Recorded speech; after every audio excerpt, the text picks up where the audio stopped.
Invasion is an episode of Arrow that should not work. Really, really shouldn't work, but somehow it does. And somehow it's the episode that is a crossover, yet it's an episode that is an amazing 100th episode to a TV show that started the superhero universe. And that's a very thin line to walk, but you know, Invasion, it pulls it off. So Invasion was the 100th episode, and which on a logistics level makes it really important, but not just that, it was a good opportunity for the show to look back at its own history and bring back a lot of the stars from the past, and is a good example of what should make an episode of Arrow great, which is an opportunity to see how Oliver has grown and changed and how he continues to grow and change and put him in new situations. This was the middle of a multi-part crossover, so it's not technically the first time Oliver fought aliens, but it's definitely the first time aliens were on this show, and it's a good example of how far the show has come since gritty street level drama. To reach 100 episodes for any TV show is an immense event, and they made it count with this. And now they're in outer space. The Dominators have given them all this crazy dream state, and Oliver imagines he never got on the Gambit. His dad is there, his mom is there, Laurel and Sarah are there, and then at a point later he goes out to the grave, and he's ended up fighting Deathstroke, Damien Dark, Malcolm Merlin or something like that. He's fighting all these people, and then to realize, because who Oliver is, this is not real. This is not real. And to find out when he gets out through this portal, he sees all the ghosts of people he's fought and lost. Losing Tommy, losing Moira, losing Sarah. Oh, it's just ridiculous. Invasion is a great episode for two important reasons. It's the 100th episode of Arrow, and it does just a magnificent job celebrating what the show is. And it's part of a huge, crazy crossover with aliens, and that doesn't suck. Oh, well, it's everyone's favorite episode. Flash and Arrow teamed up with Wild Dog, Ragman, and Mr. Terrific to do something against a cyborg woman, and that's all that happened. That was it. I remember that part because it was so weird. But no, this was an amazing episode for Oliver and the main cast of Arrow, because you got to see him actually happy for a second. And also it paid off a lot of fans' dreams. Like, oh, he's with Black Canary, and her name is actually Dinah Laurel Lance, and she was wearing the emblem from Black Canary, and you got to see them together. You got to see his parents again. You got to see most of the main cast who have just been through hell be happy for a second. One of the most exciting parts of every Arrow episode is the dun dun dun dun dun, the title cards, and getting to see all the past Arrowheads in this one episode, I thought was a neat shout out. I still think the first season one is the best, I'm just saying. They usually do something cool in the title sequences for the Flash, the crossovers and stuff like that, but this one was a nice little wink to Arrow.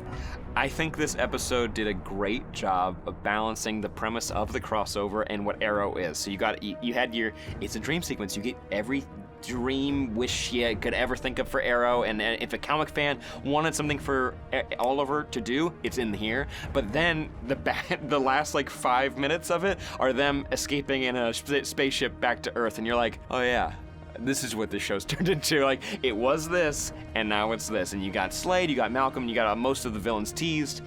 Overall, it was perfect. I wouldn't have thought we would have gotten to aliens as soon as we did, but hey, season 5, that sounds fair. At a certain point, you gotta start, digging deep into the comic book lore.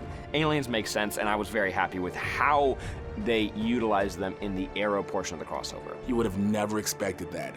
But it started getting wild anyway when we had Barry Allen in, when we started introducing metahumans.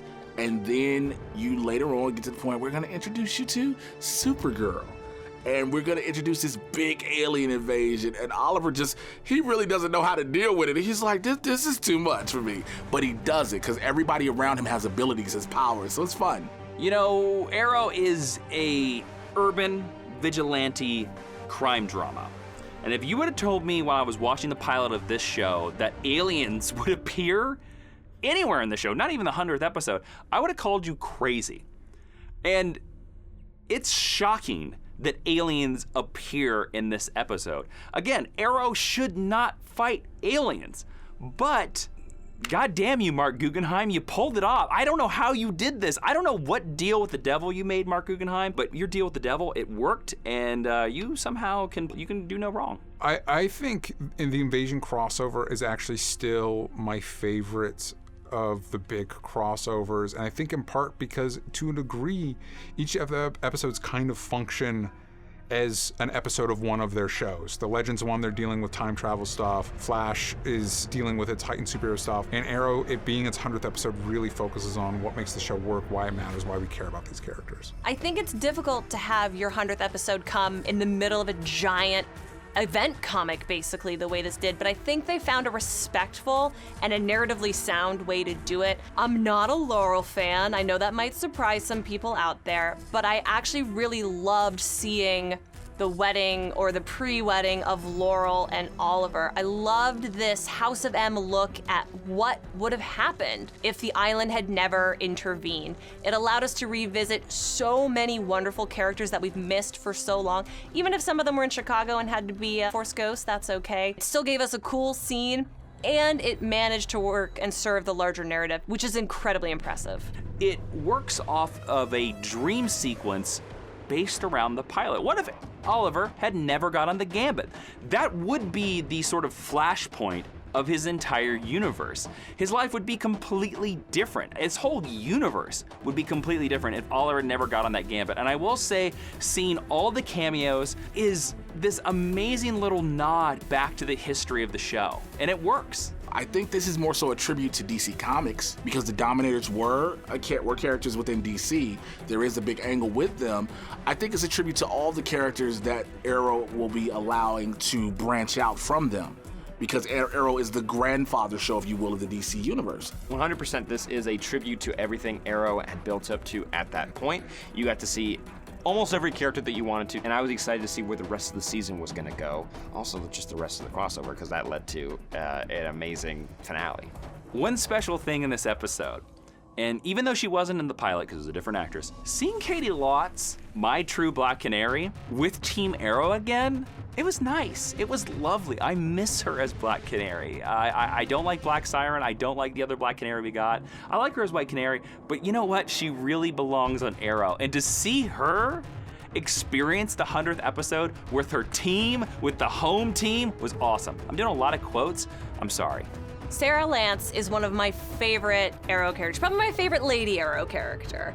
And I've missed her since she's been gone for the show. If I was gonna be an Oliver and anyone shipper, it would be an Oliver and Sarah shipper, because then he still winds up with one of the Black Canaries, but he winds up with the good one. And every time she manages to sneak her way back onto Arrow, I'm reminded of how much I miss her. I think Katie Lotz brings a lot to the show, not only as a combatant, but as an actress. And the dynamic that she shares with the founding members of Team Arrow, of which she is one that I just think it's lacking on the show right now. Genre shows do a lot of these like what if scenarios, how things are different. I think there's like hundreds of examples just in Star Trek alone. But it's interesting, especially when you care about the characters, to see how different things could change them. And so it's cool to not only see the Queens back, and not only see them together, technically one of the few times in the show, but to see the whole family and what it could have been like as a unit. You've always seen him either dream one person, have visions of another, or see flashbacks being with somebody physically. You never saw the four of them together. And that was a touching thing. I think it worked so well also for the 100th episode. You finally got the Queen family. More Moira is always good, Moira. More Robert, I'm mixed on in this episode. I like it because we get to see the Queen family happy, and members of the Queen family don't generally get to be happy, so to reward them with this, even in this fake dream state, I enjoyed watching as fan service. The reason why I'm not 100% on board with more Robert is I would have really liked to see Walter in this episode. Walter, where are you, buddy? You're one of the only characters who's not dead. You're just hanging out, living your best life in Star City somewhere. Please, for me, come back and hang out with Oliver. Just once. It's actually kind of weirdly, it was kind of alien to see Robert and Moira together in a scene. It was weird because they'd always been disconnected even though they were a couple. In my brain, I just had never seen them together, so seeing them together, it was kind of like this weird, sweet moment where it was like, oh, they both went through, basically with every character, it's like you guys went through so much hell. It was nice to see you guys together and be okay for just a second. One of the heartbreaking moments in this episode is getting to see Susanna Thompson again, Moira Queen. I love my lady Moira. We hadn't seen Moira in 57 episodes since her death. It's been a long time. But to see her and then to see Robert together, which at this point was something we had never seen on Arrow before. We'd never seen them in the same scene. With the exception, there might be an episode in season 1, I can't remember. Moira, I felt, always was the heart of the show. Mothers are always the hearts of the family. Especially the moment where Oliver realizes that he has to give up this dream, and he has to say goodbye to his mom, and he has to say goodbye to his dad again. This is, in my opinion, one of the best scenes of the entire series, because it shows you how far Stephen Amell has come as an actor, because he sells it.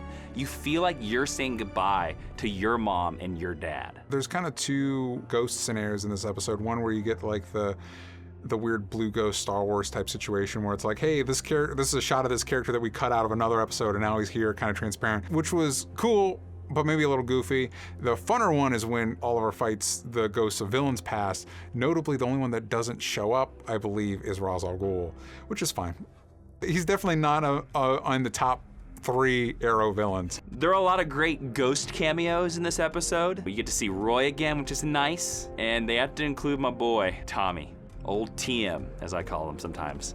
Trademark Tommy Merlin. Tommy Merlin, again, anytime he shows up, it's great. It's Oliver's best friend. And even though Colin Donnell could not be in this episode, I was glad that they used this footage. But it was almost the idea that this is the moment, this is the part of the entire series of Arrow where Oliver has to say goodbye to his past life for good. Especially when we see what happens in Lian Yu, where everything goes away, the island goes away.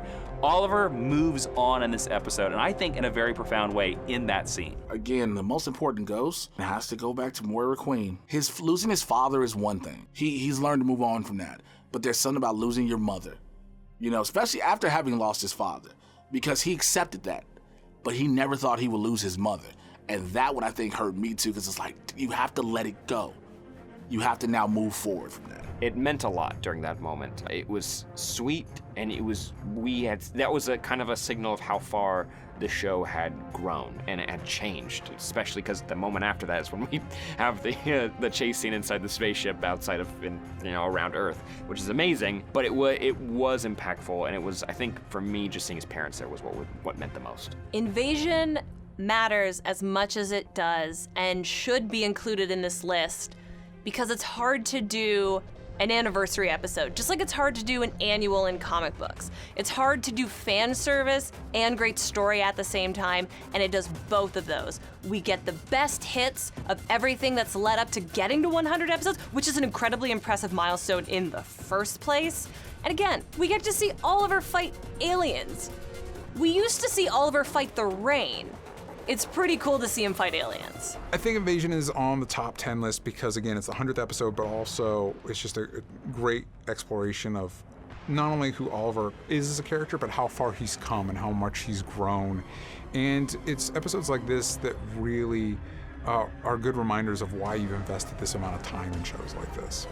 It really works. I think because it's the home run we never expected. We expected this to be a foul ball and for the batter to go out, for Mark Guggenheim and the show to go out, but you know what? They knocked it into the stands, and I think we were wowed by this. Invasion being in number 4, I think is perfect. It could be even higher on this list because it captures in 45 minutes. It captured everything that the show had gone through in 4.5 years at that point. And it distilled it down into not only wish fulfillment for fans, but also it honored what had came before, and it made me excited for what was going to come next. I think Invasion's in the top 10 because of aliens, because of Dominators. I mean, plain and simple. You get the aliens and everybody else. So you got the legends, Arrow, Flash, Supergirl. I'm with it. Having Invasion at number 4 is maybe a little bit high, but I understand that we were all very excited about it, and that's probably why it's in the number 4 slot. I'm excited to talk about 1, 2, and 3. Number 4 might be a little too low for it because it nailed it. It really nailed it for a 100th episode and as a crossover episode. And just, it checked every box for me. So 4 is pretty good out of 10, but it could be higher on the list. Given the fact that it's the 100th episode and no one ever expected this series to reach 100 episodes, I think it's perfect. Invasion at number 4, I think might be a little high on this list because I think we tend to give and mark crossovers as higher in our opinion just because we are excited by seeing all the heroes interact with each other, whereas in my true Arrow heart, you know, we gotta be about angst and we gotta be about Oliver. So I think it's a little too high. This is number 4. I don't think it's too high. Depending on what the next 3 are, I think it's about right where it deserves. I think this is a good spot for it.